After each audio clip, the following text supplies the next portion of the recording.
tanto en los granulocitos como en la serie monocítica. Los granulocitos, que son los que tienen gránulos en su citoplasma, y la serie monocítica, que son los que carecen de gránulos.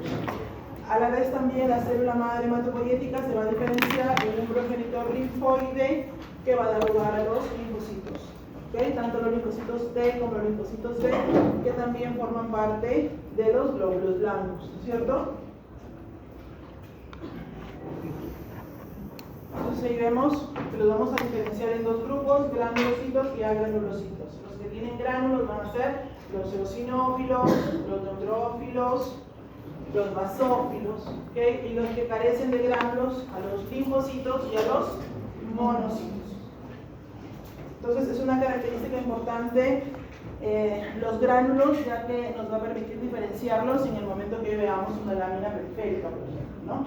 Y además, si tienen o no tienen, y además las características que presentan esos gránulos también nos va a permitir diferenciar qué célula estamos observando. Allí tenemos los valores normales de los diferentes tipos de leucocitos que encontramos en sangre venosa periférica. ¿Okay? Esos porcentajes se los aprenden porque eso viene en el examen. ¿Okay? Neutrófilos, 60 a 70% son los que más abundan. Los abastonados solamente los encontramos normalmente en un 0 a 5%, los eosinófilos de 1 a 5%, basófilos menos todavía de 0 a 1%, monocitos de 3 a 8% y linfocitos de 30 a 40%. Estos valores no son estrictos ni estáticos, dependiendo del laboratorio, dependiendo el equipo automatizado hematológico que estén utilizando, etcétera, puede variar ligeramente los porcentajes. Esto también nosotros lo podemos hacer manualmente en el momento que leamos nuestra lámina periférica.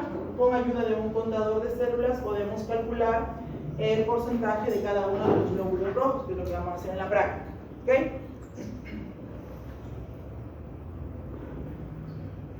Van a escuchar este término mucho en la parte clínica, el término desviación a la izquierda. Decimos desviación a la izquierda cuando encontramos un aumento de los abastonados o células en banda en sangre periférica, o cuando estamos encontrando en sangre periférica formas inmaduras de glóbulos blancos. Habíamos dicho en la primera clase que las formas jóvenes, las formas inmaduras, solamente las encontramos en médula ósea. Si encontramos formas inmaduras en sangre periférica de la serie mieloide o de la serie blanca, hablamos de desviación a la izquierda. ¿Okay? Y no es normal, tenemos que buscar la causa, que puede ser una infección severa, una reacción leucemoide, una leucemia mieloide crónica, etc. ¿Okay? Aquí, por ejemplo, estamos viendo el hemograma automatizado de un paciente. ¿Qué nos reporta? Nos reporta que tiene segmentados 22%, abastonados 49%, metamielocitos 12%, mielocitos 6%, promielocitos 1%, blastos 0, linfocitos 4%, monocitos 6%. ¿Estará normal esta fórmula diferencial? ¿Qué es lo que les llama la atención? Estamos encontrando formas inmaduras de glóbulos blancos en sangre periférica. ¿Cuáles son las formas inmaduras? Los promielocitos, los mielocitos y los metamielocitos. Ellos no deberían estar en sangre periférica. ¿Okay? Entonces, y además estamos encontrando un aumento de bastones. ¿Cuánto era lo normal de bastones en sangre periférica? De 0 a 5%. Y este paciente tiene, ¿cuánto tiene? 49%. Entonces está mal, ¿cierto? También hay un término que lo describe la literatura, que es desviación a la derecha. Cuando decimos desviación a la derecha nos referimos ya no cuando encontramos células inmaduras, sino más bien cuando encontramos células maduras o cuando encontramos hipersegmentación nuclear de los neutrófilos, como están viendo ahí en la película. Ya vamos a hablar de eso más adelante.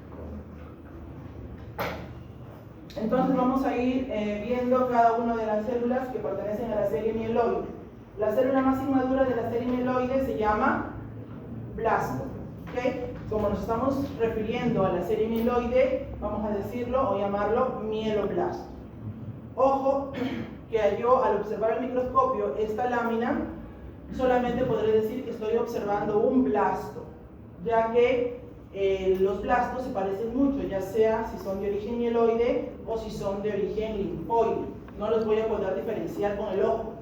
¿Okay? Si yo veo esta lámina, no voy a colocar mieloblasto, voy a colocar solamente blasto. Ahí dice mieloblasto porque ya sé que es un mieloblasto. Para yo decir que es un mieloblasto o es un linfoblasto, tengo que hacer otro tipo de estudios, no solamente un prótesis de lámina periférica. Tengo que hacer inmunohistoquímica o estudios de inmunofenotipo por citometría de flujo, que me va a decir a qué estirpe pertenece esa célula que estoy viendo. ¿Okay? ¿Por qué? Porque se parecen mucho los blastos. En su forma de blasto, en su forma inmadura, son parecidos. Entonces, ¿cuáles son las características de un blasto? ¿Cómo describirían ustedes a la célula que están siendo señaladas por la flechita negra? Son células pequeñas y son células grandes. Son grandes. ¿Okay? ¿Tienen núcleo? Sí. ¿El núcleo es pequeño o es grande? Grande. ¿Cómo es la cromatina nuclear? Cosmópula.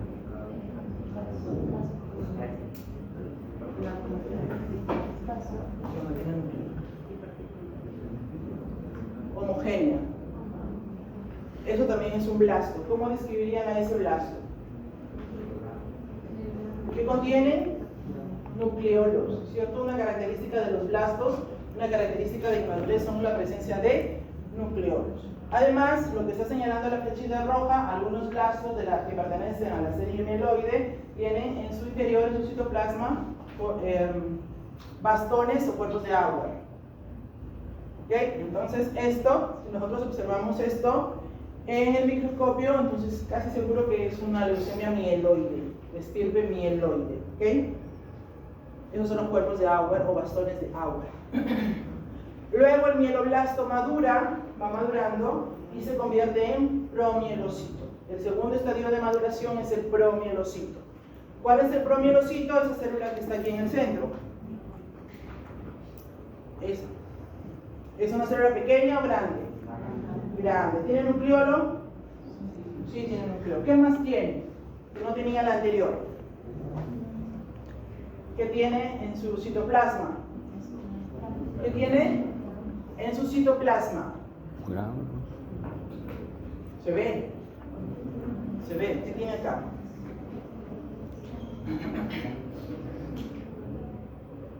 Gránulos.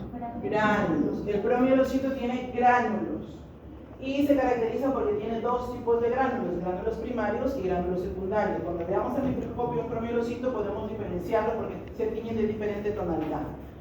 Entonces, esa es una característica muy importante del promielocito. ¿Okay? Célula grande, con gránulos en su citoplasma, nucleolos. Ahí se puede ver mejor. El que está señalado con la flecha negra es un promielocito. Entonces madura el promielocito y se convierte en mielocito. ¿En qué ha cambiado? ¿Qué les llama la atención? A medida que va cambiando, la célula va disminuyendo de tamaño. Además que el núcleo ya no es tan grande. El núcleo va disminuyendo de tamaño y ya no es tan central, sino ya es un poco excéntrico. Entonces va cambiando, disminuye de tamaño, va perdiendo los nucleolos. El núcleo ya no es central, es más pequeño y se va polarizando. ¿Okay? Esa es la característica del mielocito. Ahí pueden ver. Y el núcleo también se va indentando. ¿Okay? Ya cuando lo vean así, ya es un metamielocito. El núcleo tiene forma arriñonada o en forma de grano de café y a un extremo de la célula. Ese es un metamielocito. Este metamielocito se va a convertir en un abastonado. El siguiente estadio de maduración es el abastonado. Que lo pueden ver ahí. ¿Tendrá nucleolos? Ya no tiene nucleolos. ¿Okay? Recibe el nombre de abastonado porque el núcleo tiene esa forma de bastón o de callado. ¿Tiene gránulos? ¿No tiene gránulos? Sí tiene gránulos, es un granulocito, va a tener gránulos siempre. ¿Ok? Granulocito. El abastonado madura y se convierte en segmentado, que es el que está en la parte superior. ¿Ok? La diferencia es que el segmentado, su núcleo ya está segmentado. ¿Ok? Los segmentos del núcleo de un neutrófilo segmentado pueden variar entre 2 a 5 segmentos. ¿Okay? Si encontramos neutrófilos segmentados con más de 5 segmentos, le vamos a llamar neutrófilo polisegmentado o polisegmentación nuclear del neutrófilo. Y eso no es normal, es patológico también. ¿Okay? Entonces ahí tenemos, grábense bien cómo es un neutrófilo segmentado normal. ¿Okay? Neutrófilos segmentados. ¿Cuántos segmentos tiene el núcleo de este neutrófilo? 3. ¿Cuántos? 4. ¿Y ella? 3. ¿Estará normal? El eosinófilo también ya es un estadio de maduración de los granulocitos. La diferencia es la coloración que adopta sus gránulos citoplasmáticos. Esos gránulos citoplasmáticos son basófilos o acidófilos. Acidófilos. Acidófilos, ¿cierto? Entonces lo hemos visto en la práctica también. Algunas veces vamos a ver los gránulos así, bien rosaditos. Dependiendo la concentración y la calidad del colorante, podemos ver de repente naranja, marrón, ¿okay? Pero se diferencia de los neutrófilos segmentados. Podemos diferenciar de un eosinófilo por la coloración de sus gránulos citoplasmáticos. Luego tenemos el basófilo. El basófilo también es un granulocito. Se caracteriza porque sus gránulos son grandes. Vean ustedes, sus gránulos son grandes, burdos, gruesos, oscuros, que no nos permite observarla con claridad la forma del núcleo. Parece que no tuviera núcleo, pero sí lo tiene. Solamente que sus gránulos lo están tapando. Eso es un basófilo. ¿Okay? ¿Hasta allí alguna pregunta? Entonces les pregunto yo, ¿cuáles son los estadios de maduración de la serie mieloide? Mieloblasto, promielocito, mielocito, metamielocito, abastonado y y segmentado.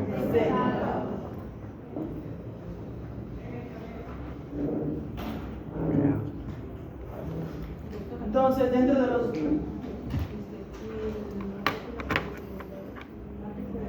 Ya lo vamos a ver, ¿ya? Entonces, vamos a ver ahora la serie linfoide, que también pertenece a los glóbulos blancos, ¿cierto? La serie linfoide tiene solamente 3 estadios de maduración: el linfoblasto, el prolinfocito y el linfocito maduro. ¿Okay? A diferencia de la serie mieloide, que tiene 6 estadios de maduración. Entonces, vamos a ver cada uno de ellos. El primer estadio es el linfoblasto. Como ven ustedes, es muy parecido al mieloblasto.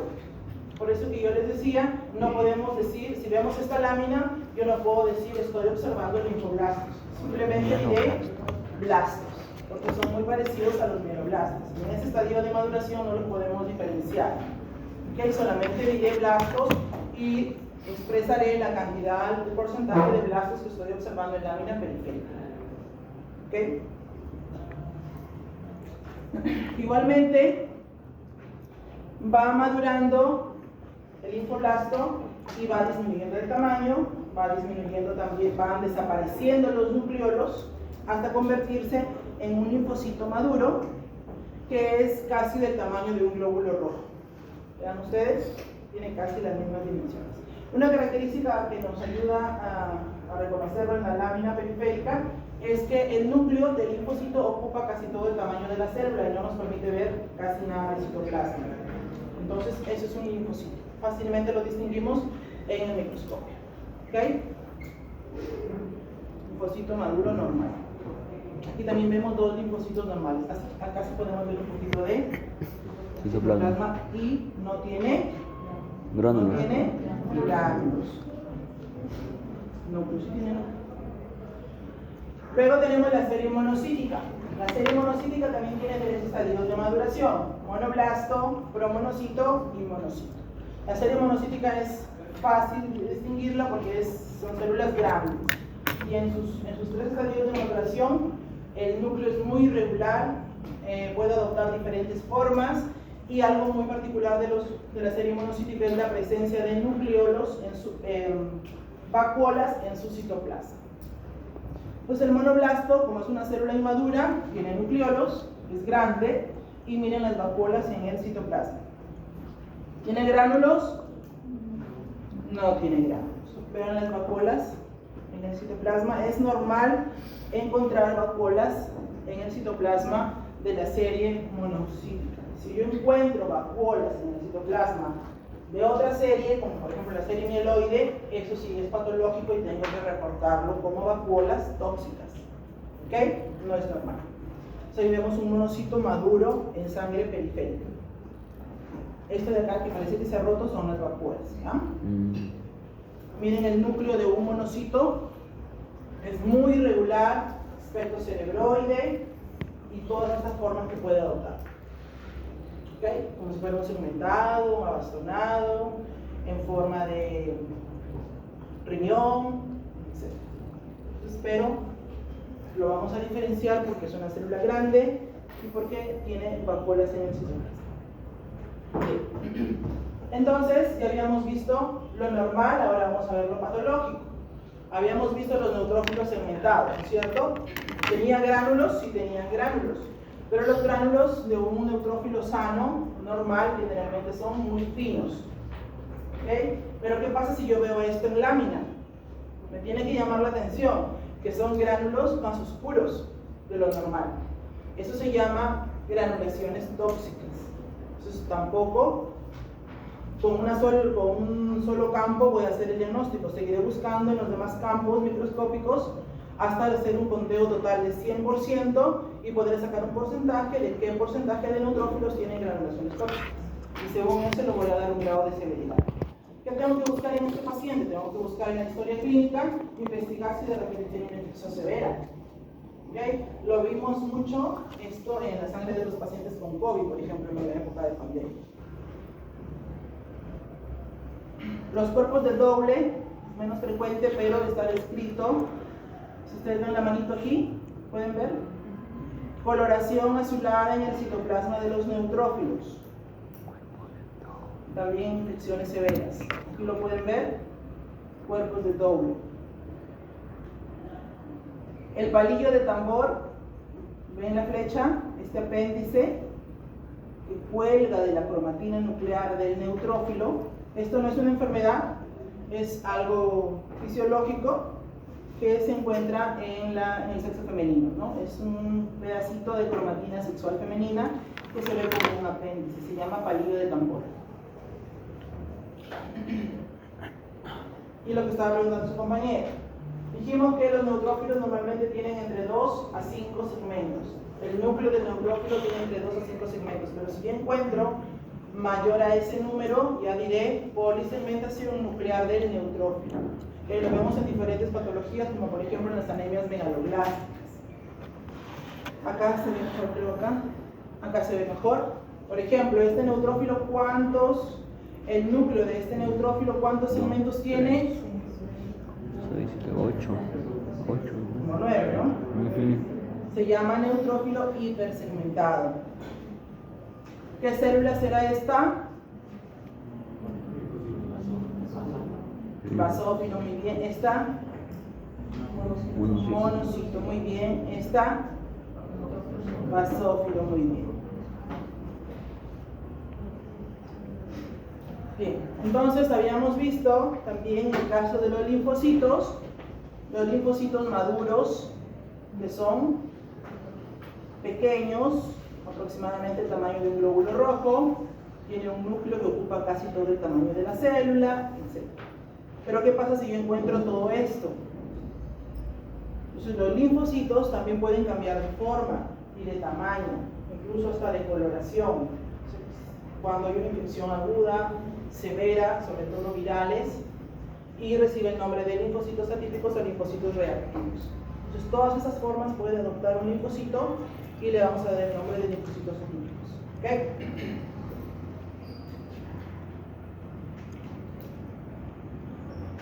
Aquí, ¿cuál sería el normal y cuál sería el atípico? Pero se nota que ambos son la misma célula, pero este de acá está reactivo, ¿cierto? Muy bien. Pueden que me pongan blasto o algo acá en el examen cuando les pongan la imagen. Bien, entonces, si yo tengo neutrófilos que tienen su núcleo más de 5 segmentos, es patológico. Pero ¿qué pasa si yo encuentro neutrófilos que al contrario tienen pocos segmentos? Entonces, esto también tiene que llamarles la atención. Neutrófilos hiposegmentados. Tienen uno o máximo 2 segmentos el núcleo. Eso no es normal. Y además, vean ustedes que los gránulos están escasos. Son hiposegmentados y son hipogranulados. Eso lo encontramos en pacientes que padecen la enfermedad o anomalía de Pellier-Wet.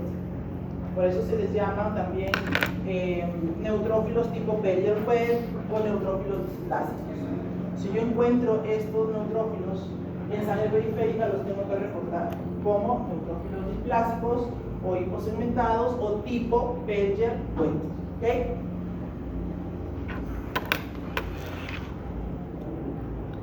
Entonces, ahí que les llama la atención, este neutrófilo Ya tiene 2. no tiene gránulos, ¿cierto? Y está hiposegmentado. Será tipo Pellier-Wet.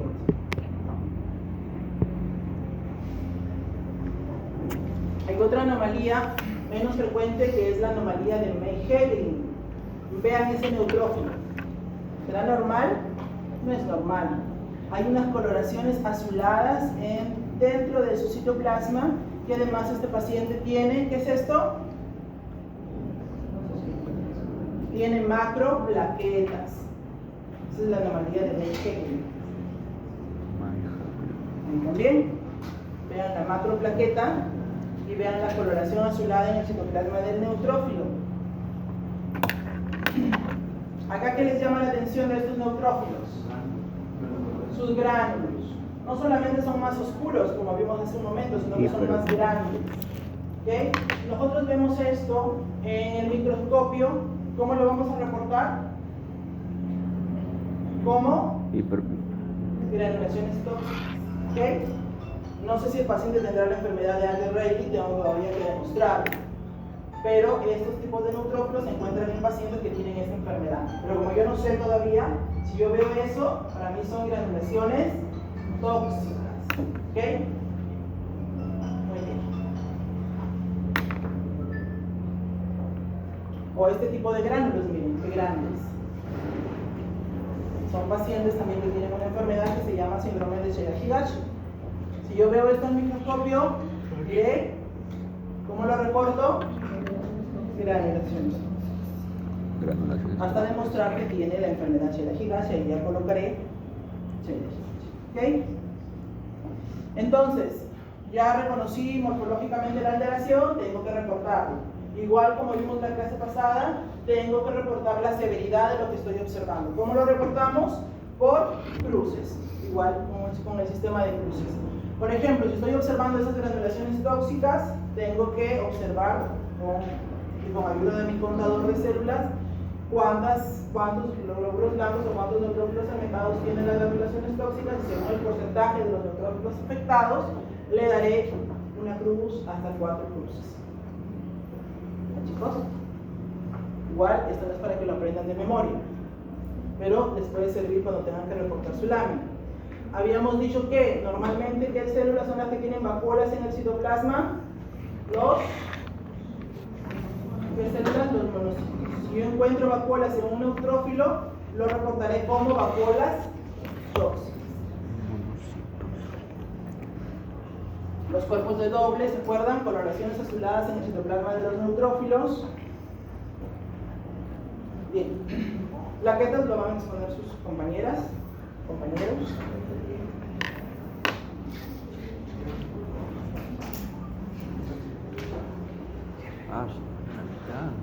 Pueden colocar sus diapositivas, por favor.